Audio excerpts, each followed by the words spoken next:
भारत माता की इसलिए कि इसकी जय हो तो हम चैन में रहेंगे,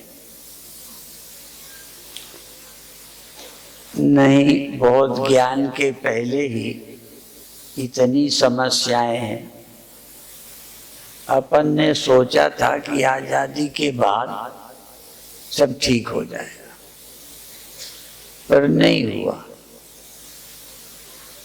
और कभी कभी अपनी समस्या ना हो तो अपने पड़ोसी, अपने देशवासियों को भी देखो, किसी देश में हैं और इस प्रांत से भागने को मजबूर हुए थे।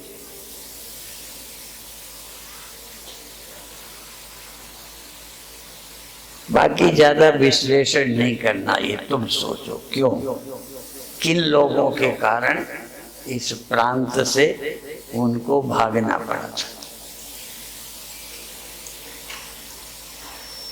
कुछ लोगों को यही सिखाया गया, तभी हमने ये कहा था कि हमको ये नहीं सिखाया गया, हमें तो ये कहा आत्मौपमेन सर्वत्र आत्मनः प्रतिकूलानि परेशान न समाचरे। हमें ये सिखाया कि जो तुम्हें बुरा लगता है वो दूसरे को भी लगता है। और हम तो अपने प्रवचनों में ये कहते हैं कि कई कष्ट भी हमें शिक्षा देते हैं। पैर में बीमारी हुई तो रामायण के अनुसार जाके पैर न गई बीमारी, पैर फट जाते, आजकल नहीं फट पाते, इतनी सुविधा है। अभी गरीबों के फटते, हमारे पैर नहीं फटते, जूते चप्पल व्यवस्था मोजा, लेकिन जो खेतों में काम करते हैं उनके पैर फट जाते, दरार जैसे जमीन गर्मी। तो रामायण में कहा कि जिसके पैर न गई बीवाई सो का जाने पीर पर आई। दूसरे के दर्द को समझने के लिए हमें भी दर्द होना चाहिए। हम किसी के मरने में दुखी क्यों होते हैं? क्योंकि हमें मरना अच्छा नहीं लगता। जैसे अपने लोगों का मरना, अपना या अपनों का, इससे हमें दूसरे का मरना बुरा। हमें कोई अपने एरिया से निकाल दे तो बुरा है, तो जब हमारे किसी को कोई निकाले तो हम तो कम से कम नहीं निकालेंगे। पर कई को ये ख्याल ही नहीं आता, और हम तो ये कहते हैं आपकी जो मोह ममता है ये भी शिक्षा है। आपको बच्चा हुआ, बच्चे को प्यार सिखाया, इतना प्यार करना नहीं आएगा जब तक माँ बच्चा नहीं देती। प्यार का जन्म बच्चे के साथ हुआ। हमें औरों का प्यार करना आ गया। हम कभी किसी के बच्चे को हाथ नहीं लगाते। संन्यास हो गया कम उम्र में, पर जब रितंबर के यहाँ छोटे छोटे बच्चे देखे तो हमको प्यार आने लगा। तो अब ऐसी भी माँ हुई, ध्रुव प्रहलाद की कथा तो आपने सुनी है। तो ध्रुव को गोद में नहीं बिठाया। ये भी देखो कैसे आदमी क्या सीखता है। एक माँ ऐसी भी हो सकती है कि जब बच्चा नहीं था तो किसी को प्यार करना ना जानती, पर जब अपने बच्चे को गोद लिया, प्यार किया, और अपना बच्चा पेशाब कर देता है, गंदगी कर देता है, तो ये सब सहने का, प्यार करने का गुण हमको माँ बनने पर आया। पर कई माँ को नहीं आया, आना चाहिए था। अपने एरिया से निकालना अच्छा नहीं है। कोई हमें निकाल दे, देश से निकाले, प्रांत से निकाले, इस दर्द को वो तो समझे, पर कई को नहीं समझ आता। हमारे ऋषियों ने हमको यही बताया कि जो तुम्हें पसंद नहीं है वो दूसरे के साथ मत करो। अब एक चीज और है, कुछ भी करो मरना अच्छा तो नहीं लगता, पर मरना पड़ेगा। अब इससे बचने के लिए क्या करें? कौन से देश में चले जाएं जहां बुढ़ापा और मौत ना आए? कोई उपाय समझ में आया हो तो सत्संग न करना।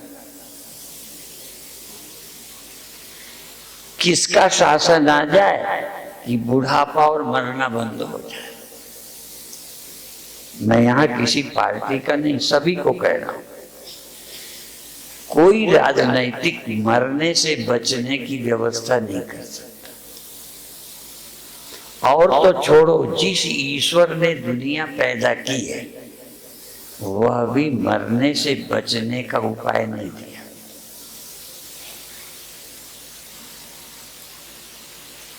इसीलिए कई ने यह कह दिया, नाम मैं नहीं लेता, गुरु न तजो हरि को तजी डालो। गुरु को नहीं छोड़ूंगी, हरि को छोड़ो। क्यों? हरि ने जन्म मरण दिए साथा। हरि ने जन्म मरण दिया, ये मैंने नहीं दिया। जिनके आप भक्त हो उन्होंने ही दिया।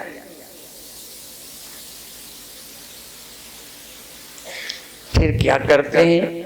गुरु हमको जन्म मरण से बचाता है। क्यों? परमात्मा ने देह के साथ जोड़ दिया, इंद्रियों के साथ जोड़ दिया। जन्म मरण भी है, सुख भी दुख भी। एक नहीं होता, दोनों होते हैं, जुड़वा है। भगवान ने गीता में कहा, यही संस्पर्शजा भोगा दुःखयो नय एवते आद्यन्तवन्तः कौन्तेय न तेषु रमते बुधा। ये जो विषयों के संपर्क से इंद्रियों के द्वारा सुख आता है, साफ दुख यौन है। ये दुख को जन्म देने वाला सुख। और ये तो हम बहुत बार बोल चुके, जहां बजते हैं नक्कारे वहां मातम भी होता है। ठीक है? अर्थात जन्म के साथ मौत, सुख के साथ दुख। पर भगवान ने एक और श्लोक बोला, ध्यान नहीं जाता। सुख के बाद दुख का जिक्र है, पर वही एक कहते हैं, प्रसादे सर्व दुखा नाम हानिरस्योपजायते। प्रसाद से दुखों की हानि होती, सुख से दुख पैदा होता है, प्रसाद से दुख की हानि होती। ये हमारा श्लोक नहीं है, पर प्रसाद से परिचित नहीं है। और जो इंद्रियों के संपर्क से सुख आता है उससे दुख जरूर पैदा हो, कुछ भी कर लो। तो क्या करें?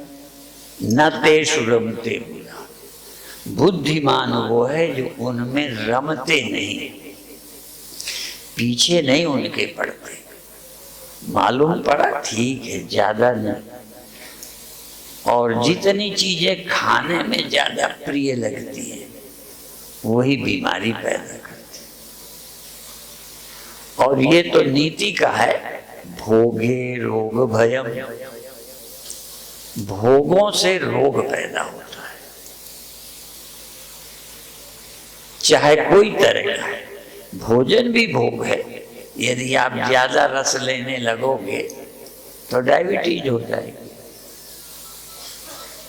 ज्यादा और तरह का खाओगे तो स्किन प्रॉब्लम हो जाएगी। और ज्यादा स्वाद लोगे, नमकीन ज्यादा, तो ब्लड प्रेशर बढ़ने लगेगा। जितना स्वाद वाली चीजें हैं थोड़ा थोड़ा नुकसान करती हैं। इसलिए तो ध्यान तक के लिए कह दिया कि ध्यान में भी यदि रस आवे तो कहा नाश्वादये तो सुखम तत्र, वहां सुख में आसक्त न हो, नहीं तो सत्य तक नहीं पहुंचोगे, आनंद में रुक जाओगे। सुखानुभूति, ध्यान में रोशनी होगी, नाद सुनाई देगा, इसी में रस लोगे तो स्वरूप तक नहीं जाओगे, आत्मा तक नहीं पहुंचोगे। इसलिए सत्य तक जाने के लिए कहीं रुकना नहीं, अटकना नहीं, मजा नहीं लेना। एक विद्यार्थी पढ़ने जा रहा था, बीच में कनफटा कहो या बंदर नचाने वाला कहो, ये जादूगर कोई तमाशा कर रहा था, तो बच्चा वहीं रुक के तमाशा देखने लगा, स्कूल नहीं पहुंचा। हमको मन और इंद्रियां अटका लेते हैं। और देखो, हम सब संप्रदायों का आदर करते हैं और आवश्यक मानते हैं। पहले अवतारों की, देहधारी भगवानों की भक्ति, गुरुओं की श्रद्धा, उससे चित्त निर्मल भी होगा, सरस भी होगा, पर मृत्यु नहीं जाएगी। अर्जुन साक्षात भगवान के सामने है और अर्जुन के सामने भगवान है, पर अज्ञान नहीं गया, संशय है, समस्या है। मैं कितना अच्छा हूं, मेरे से प्यार करो, सत्संग न करो, मेरी बात न सुनो। इसीलिए अभी अभी एक बहुत अच्छी बात महाराज जी ने कह दी कि देखो, संतों से श्रद्धा करना, प्रेम करना, इससे बहुत लाभ है, लेकिन आगे की बात सत्संग भी जरूरी है। तो भगवान अच्छे, वो तो खैर अर्जुन पहले माना ही नहीं था, लेकिन यदि मानता भी तो मानने के बाद भी गीता पूरी नहीं हुई। शिष्य मान लिया, शिष्यते हम शादिमाम त्वाम प्रपन्नो, बहुत प्यार करता था, सखा मानता था। आप तो सुदामा की, कृष्ण की कथा जानते ही। तो अर्जुन भी भगवान का मित्र, भगवान अर्जुन के दोस्त है, लेकिन दोस्ती का तो अलग ही है, उसका लाभ है। आप दोस्ती मत छोड़ना, जहां भी अच्छे लोग हैं उनसे मित्रता। क्यों? सच्चे मित्र बहुत अच्छे होते हैं। वो क्या करते हैं, हमारी बुराई को दूसरों को नहीं बताते, और जो गड़बड़ वाले होते हैं तुम्हारी बुराई औरों को बताते हैं, तुम्हारी बदनामी कराते हैं, और दोस्त भी बने। इसलिए ये भी एक श्लोक है, परोक्षे कार्ये हंतारम प्रत्यक्षे प्रियवादिनम वर्जये तादृशम मित्रम विषकुंभम पयोमुखम। घड़े में जहर और ऊपर ऊपर दूध घड़े में भरा। ऐसे ही कई लोग मुख से बड़े मीठे बनते हैं, पर तुम्हारी निंदा, बुराई औरों को बताते हैं। मित्र तो वो है कि तुमको बताता कि ये कमी ठीक करो, पर कठिन और है। कई बार मित्र हिम्मत भी करते हैं, पर आप कमी सुनने को तैयार नहीं। इसीलिए अपनी नाक बचाए, झगड़ा बचाने के लिए बताते नहीं, जैसा करोगे वैसा भरोगे। इसलिए पर हमारा विषय ये है कि देखो, तुम्हारे देह की 3 अवस्थाएं होती हैं, जन्म, जवानी, बुढ़ापा। जन्म और मृत्यु वो तो कोई बात, 3 ही होती है, इसको आप रोक नहीं सकते। और 3 अंतःकरण की होती है, जागृत, स्वप्न, सुषुप्ति। तो एक स्थूल देह की है, एक सूक्ष्म देह की है। तुम कौन हो?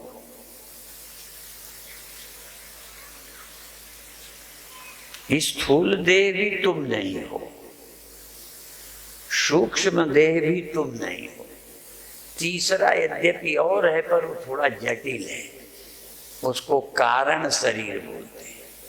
कारण शरीर माने जिसके कारण सूक्ष्म और स्थूल पैदा हो जाते हैं। कारण शरीर कहो या बीज शरीर। बीज जैसे बीज से वृक्ष पैदा होता है, बीज ना हो आप कंकड़ बो दो, उगेंगे। ज्वार, मक्की, बाजरा, जौ, गेहूं उगेंगे, वो बीज है, उसमें उगता है। तो हमारे जीवन का बीज क्या है? कारण क्या है? आत्मा का अज्ञान। आत्मा के अज्ञान के कारण जन्म होता है। अज्ञान कब हुआ? एक अज्ञान का स्मरण दिला दे, जो आपको ज्ञान है अज्ञान हो जाता है। इस समय तुम्हें इस देह का ज्ञान है, तुमको है, हम सबको, ठीक है। तो ये जो ज्ञान हो जाता है इस देह का, इसका हमें अज्ञान हो जाता है, भूल जाते हैं। भूलना कहते हैं, देह को भूल जाते हो खाट में पड़े। और ये तो और भी कहा है, एक माँ अपने पेट पे छाती में बच्चे को लुटाए सो गई और स्वप्न में अपने बच्चे को खो दिया। स्वप्न में खो गया, अब वो दुखी है, परेशान है, बहुत मिले नहीं। कब मिला? जब नींद खुल गई तो पलना पर पायो, ना कहूं गयो ना आयो, परम प्रभु अपने ही उर पायो। जिसको भूल कर तुम दुखी हो ना, वो तुम्हारे ही अंदर है। आप अपने बच्चे को कभी भूल गए नहीं, और खो गया, या तुम भटक गए, या स्वप्न में बच्चे की मौत हो गई, बताओ, और पड़ा है और रोना पड़ा। और हमारे वेदांत के महात्मा तो कहते हैं कि हार अपना वो गले के आगे नहीं। कभी कभी हम अपना माला ही ढूंढने लगते, वो कहीं पीछे हो जाता, ढूंढते रहे। और घड़ी तो अक्सर ढूंढता हूँ, कहीं इधर धरती कहीं उधर, फिर देखता हूँ कितना टाइम हो। तो अपनी ही चीज यदि ध्यान से हट जाए तो ढूंढनी पड़ती। तो ऐसे ही अभी हमें परमात्मा ढूंढना पड़ता है। पर मुख्य बात जिसके लिए बताया, देह का ज्ञान है, भूल गए तो होश आया। आत्मा को पहले जानते थे क्या?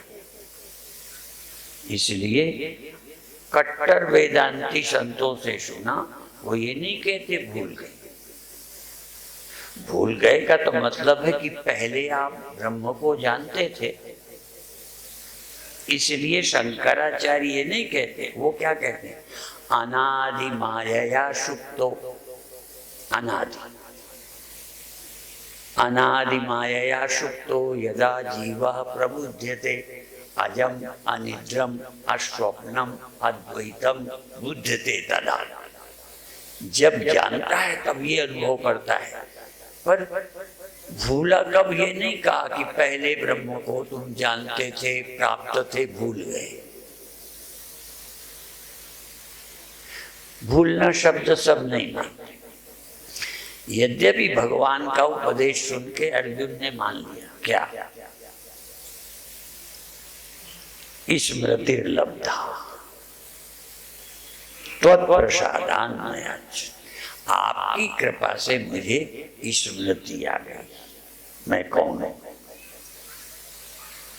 आप भी सुनते सुनते अर्जुन 2 घंटे में युद्ध के मैदान में गीता सुन करके मान गए कि आपकी कृपा से मुझे स्मृति, मैं कौन हूं, याद आ गया। हमको जल्दी आती, तो ये स्मृति जाना मैं कौन हूं। और तीन चीजें जाननी जरूरी है, जैसे स्थूल शरीर में नहीं हूं, सूक्ष्म में नहीं हूं, अज्ञान भी निवृत्त हो गया, वो भी तुम नहीं हो। तुम कौन हो जानना। और दो चीजें, मैं अविनाशी हूं जानना है, जन्म मरण रहित हूं। आज शायद शास्त्री जी बोल रहे थे, कौन भूल जाता हूं, सुनता तो हूं मैं वहां से, मेरे कान यहीं रहते। कई बार श्रोताओं के तो यहां बैठे यहां नहीं रहते, पर हम वहां से यहां सुनते हैं। तो सुना रहे थे संत, जरूरी है, ये भी जानना जरूरी है कि मैं अविनाशी हूं और व्यापक हूं, सर्वत्र हूं। भगवान शंकराचार्य ने भी जोर दिया है, ब्रह्मात्मैक्य बोधेन विना न मुक्तिर सिद्ध्यति जन्म शतांतरे। आद्य जगत गुरु शंकराचार्य कहते हैं कि आत्मा को ब्रह्म जाने बिना सैकड़ों जन्म हो जाए मुक्ति नहीं मिलेगी। आत्मा जाने बिना नहीं कहा, आत्मा जानने पर भी आत्मा को ब्रह्म जाना। और ब्रह्मलीन स्वामी अखंडानंद जी, हमारे गुरुदेव का नाम भी यही है, पर एक वृंदावन के भी संत यही नाम था, और एक नासिक के थे। तीन इस नाम के एक समय के थे। तो वृंदावन के स्वामी अखंडानंद जी कहते थे, आत्मा के ब्रह्म जानने से दो फायदे हुए। एक फायदा ये कि मेरी जो परिच्छिन्नता है, सीमितता, वो गई। मैं ब्रह्म हूं तो सीमितता गई।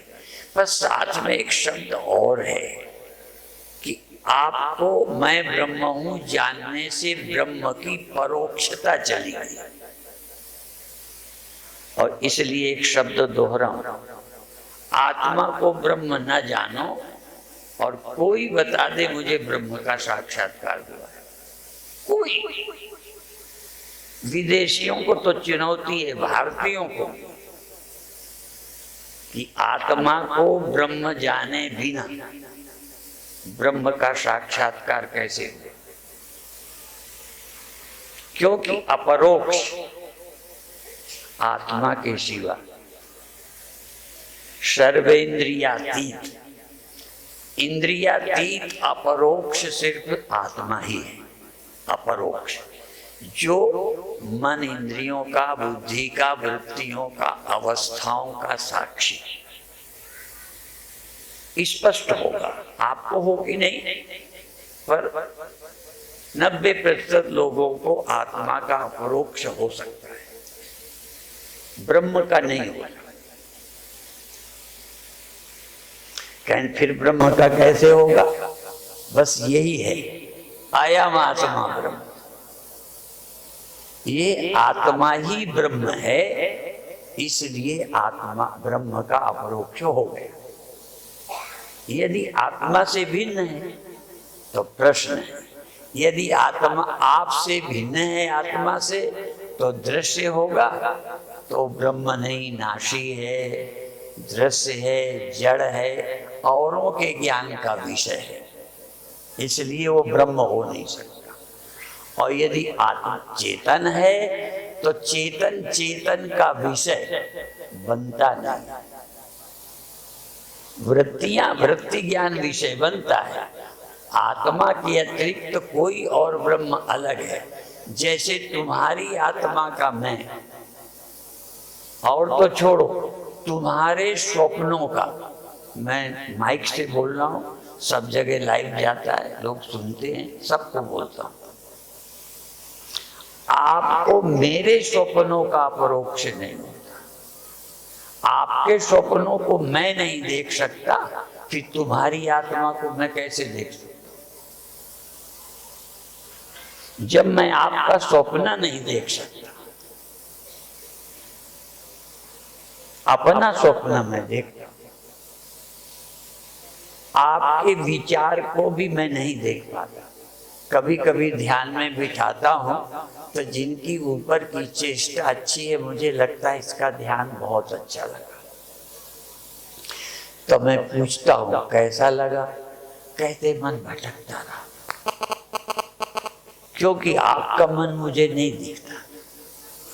तो जब मन ही मुझे आपका नहीं दिखता तो आपकी आत्मा मेरी दृश्य कैसे बनेगी? इसलिए यदि आत्मा से भिन्न परमात्मा है तो मेरे ज्ञान में नहीं आएगा। तो क्या आया?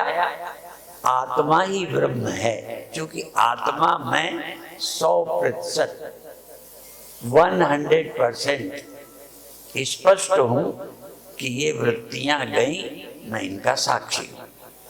और ये हिंदी के प्रक्रिया ग्रंथों का भी एक दोहा बोल, साक्षी ब्रह्म स्वरूप है, नहीं भेद कव गंध। साक्षी ब्रह्म है, गंध भी भेद की नहीं है, अर्थात आत्मा ब्रह्म में होना नहीं है। कई लोग समझते आत्मा और परमात्मा को जोड़ देंगे योगा द्वारा, ऐसे बोलते हैं। योग नहीं करना, अलग है कहाँ? एक साधक ने पूछा कि हमको ब्रह्म कब मिलेगा, सावधान। तो उनका ये बता दो अलग कब?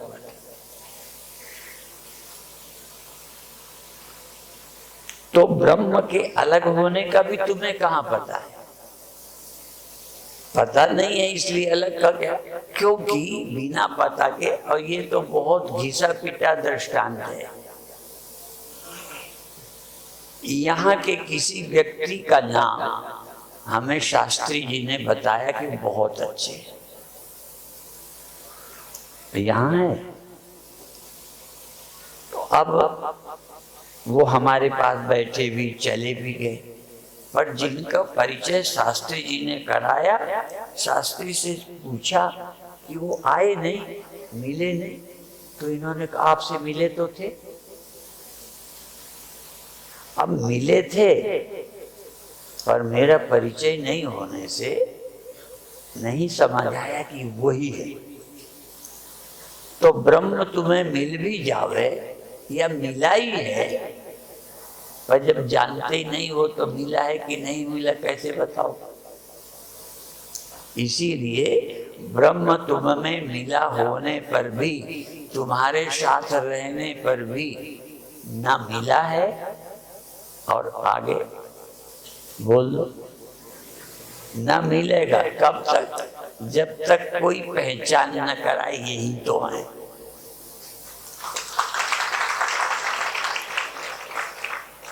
और इसीलिए कबीर साहब ने, कई लोगों ने कहा पानी में मीन प्यासी है। ये पानी के लिए थोड़ी कथा की, मछली की थोड़ी, ये हमारे को कहा। जैसे पानी में मीन प्यासी है, पानी में है, ऐसे ही तुम ब्रह्म में ही रहते हो और ब्रह्म मिलता नहीं। पानी में मीन प्यासी है, पानी में वही सुनी सुनी आवे हासी।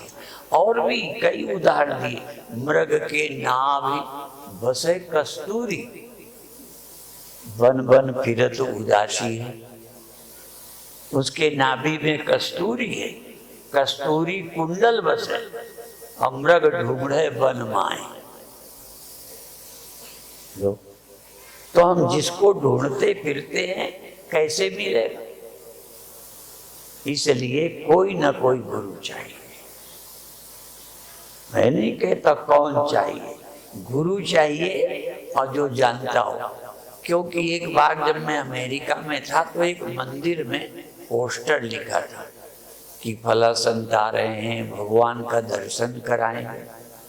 बहुत लोग दर्शन कराते हैं, हम उसके विरोध में नहीं है, वो एक अच्छी बात है।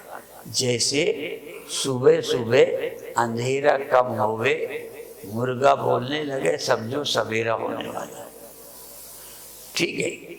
और पौ फटने लगे, लालिमा आ रही है, अभी सूर्य नहीं है पर लगता है आ रहा है। ऐसे ही कुछ अनुभव होने लगे ध्यान में, नाद है, प्रकाश है, तो आगे चल पड़े। ध्यान में कोई और दृश्य आने लगे तो हम समझेंगे एक स्टेज आप आगे चले गए। जागृत से स्वप्न का दिखना इस बात का सबूत है कि स्थूल से आप सूक्ष्म में चले गए। सूक्ष्म, क्योंकि स्वप्न तो होगा तभी जब आप सूक्ष्म में गए, इसलिए ये जगत छूटा, स्वप्न में गए।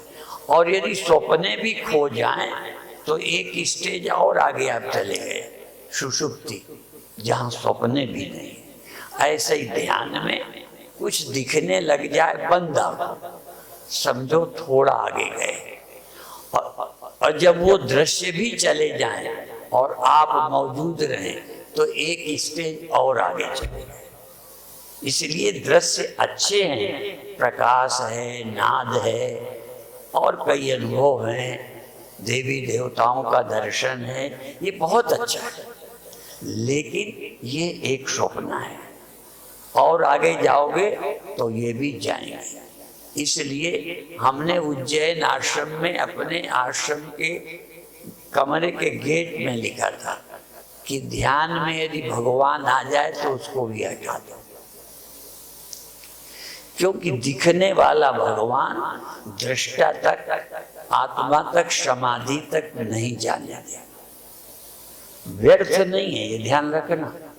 हमको खूब दर्शन होते थे, हमें बहुत अच्छा लगता था, उन्हीं दर्शन की कृपा से हम यहाँ तक पहुँचे, उसमें गुरु जी का योग है। इसलिए हमें प्रकाश दिखा, हमें राम भगवान दिखे, हमें संत दिखे ध्यान में, और बहुत अच्छा लगता है। तो प्रकाश हो, दर्शन होने लग जाए तो समझो हम आगे बढ़ रहे हैं, ठीक है।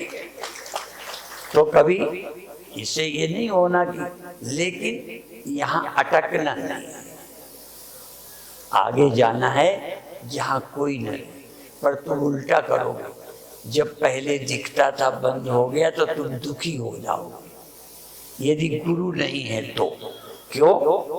आपको लगेगा पहले तो भगवान दिखते थे, रोशनी अब बंद हो गई। असल में बंद न होगी तो आगे जाओगे नहीं, यहीं अटक जाओगे। यदि यहाँ बुढ़ापा ना आता, मौत ना आती, तो आप कभी आत्मा की खोज न करते। वह कितने चले गए तो समझ आ गया कि ये भी जाएगा, हम भी जाएंगे, तो लगा कुछ करें। इसलिए हमारे यहाँ तो भगवान तक ने कह दिया, जन्म मृत्यु जरा व्याधि दुख दोषानुदर्शनम। जन्म मृत्यु जरा व्याधि का स्मरण करो, जिससे यहाँ अटक न जाओ। अभी सुना रहे थे ना कि शादी के बाद का भी याद किया करो कभी। बुढ़ापे में जाने ये कहीं बता रहे थे किसी को, या कोई बुढ़ापा आएगा, लड़के तुम्हारी नहीं सुनेंगे, फिर क्या करोगे? जिनके लिए जीवन लगाया वो पूछते नहीं। और तब जब न समझने लायक रहे, न सुनने लायक रहे, और यहाँ तक अधिकार भी नहीं रहा, जो लिखा पढ़ी कर दी बेटों के नाम तो वो भी गए। फिर कहते हो महाराज क्या करें? ठीक है, तो इन दुखों का स्मरण करो। ये नहीं कहते कि अभी से लड़ाई शुरू कर दो। हम लोग ये भी समझाते हैं कि तुम देह नहीं हो, तुम्हारा कोई। शंकराचार्य हमको क्या समझाते हैं? तुम ना जन्मे हो, न मनुष्य हो, न तुम्हारा कोई पिता है, न कोई माता है। लो, हम ये शंकराचार्य महाराज से सुनते हैं। लेकिन हमारे माता पिता नहीं है, अर्थात हम आत्मा हैं, देह के माता पिता हैं, नहीं तो तुम गलती समझ जाओगे। इसलिए हमारा देह है, जन्म है, माता पिता है, हमारा कर्तव्य है। पर जब आत्मा की चर्चा होगी तो तुम देह नहीं हो, तुम्हारे माता पिता नहीं है, देह के। और तुम जगते सोते नहीं हो, ये अंतःकरण है। तुम कौन हो? इसलिए खोजते खोजते, और ये याद, जिन खोजा तिन पाइया, गहरे पानी बैठ, मैं बोरन खोजन गई, रही किनारे बैठ। इसलिए हाँ, वो कहते हैं, प्रेम वाले कहते हैं, पर हम ज्ञान के लिए कहते, वो कहते हैं डूबना है तो चल गहराई पर, साहिल के लिए बेताब ना हो। प्रेम वाले बोलते हैं दरियाए मोहब्बत के कहीं किनारे होते हैं, वो कहते हैं। हम ये नहीं कहते, हम ये कहते डूबना है तो चल, खोजना है तो चल गहराई पर, साहिल के लिए बेताब ना हो। दरियाए समझ के, आत्मा के कहीं किनारे होते हैं। आत्मा यहाँ से यहाँ तक है, यहाँ से यहाँ तक तुम्हारा दृश्य है, यहाँ से यहाँ तक जागृत है, यहाँ से यहाँ तक स्वप्न है, यहाँ से वहां तक सुषुप्ति है। तुम कहाँ से कहाँ तक हो? तुम कहाँ हो? कौन हो? इसलिए खोजो मैं कौन हूं, और बाकी जो रह गई कसर कल करेंगे। ठीक है? ओम शांति शांति।